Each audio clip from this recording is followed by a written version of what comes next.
Welcome back to the big show. We have with us Aaron Everett of AE Pets, as well as everyone's favorite feline, Venmo.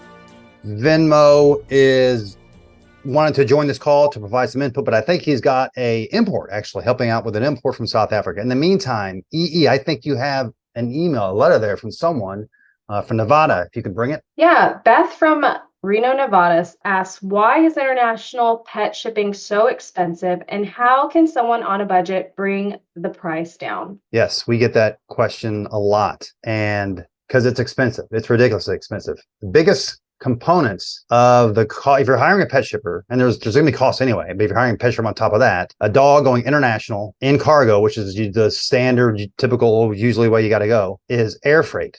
And that is what the airlines charge for you to put their pet, live animal, in their cargo hold, and it's safe and all that, and well lit. There's other cargo, other pets, but that's the most expensive. And the reason that airline freight is so expensive, is risk. Right. And it's not the risk or the likelihood that the pet's going to get across or cross safely, because that's going to happen. It's very rare for there to be any incident. It's never happened to us.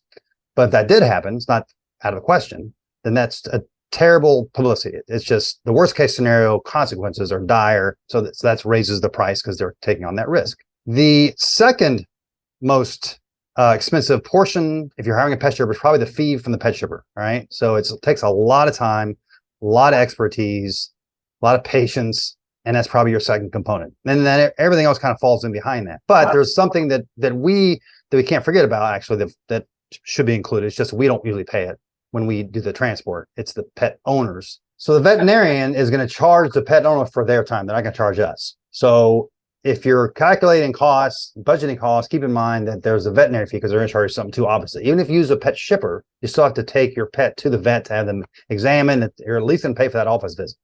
Advice would be to check way ahead and find out what they charge. And then I would kind of shop around, leave yourself a lot of time, 2, 3, 4 months. There's a list. We're going to put it right here at the bottom.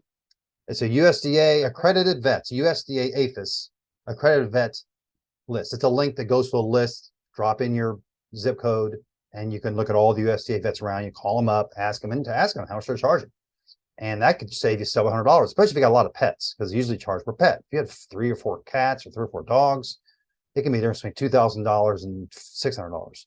So are you seeing some pretty ridiculous prices that vets are charging, and reasonable ones too? We got a big swing from really affordable, reasonable, and then the other side, which is just highway robbery. What's the highest one you've seen? So far, which is probably the most recent one, is $575 per pet. per pet. Yeah, right. And so what I would do is I would call and find out what that fee is, because on the cheap side, right, we work with veterinarians who are charging $180. I don't remember. There are some vets in Chicago that Chicago was charging $85 for us. Shut up. Yeah. $85 a pet? Yeah, because That's we highway do robbery. the majority of the work. Right. No, I get it. Okay. Maybe that is kind of illustrates how, in that case at least, that we do most of the work. What is the best way for starters, what's the best way to bring the cost down if you're on a budget? Probably do it yourself. Right. And so there's a whole episode that you can check out regarding doing it yourself. And it's not just how to do it yourself, it's to decide if you want to do it yourself, because there's lots of variables and factors and destinations and everything comes into play. So as far as, like I said, air freight is really the most expensive component, and a couple of expensive airlines, there aren't really expensive airlines. But wait, there's 2 other ways to save some money Yes. for people that are taking their pets. There's one, under the seat in front of them, but the pet has to be super small, or 2, as excess baggage, but not all countries allow that. Right. And not all airlines allow that. And sometimes airlines don't even know if they allow it. And so those are, under the seat, has to be a little, like maybe under 10 pounds, 12 pounds, something like that. Different airlines are different. But that's really cheap.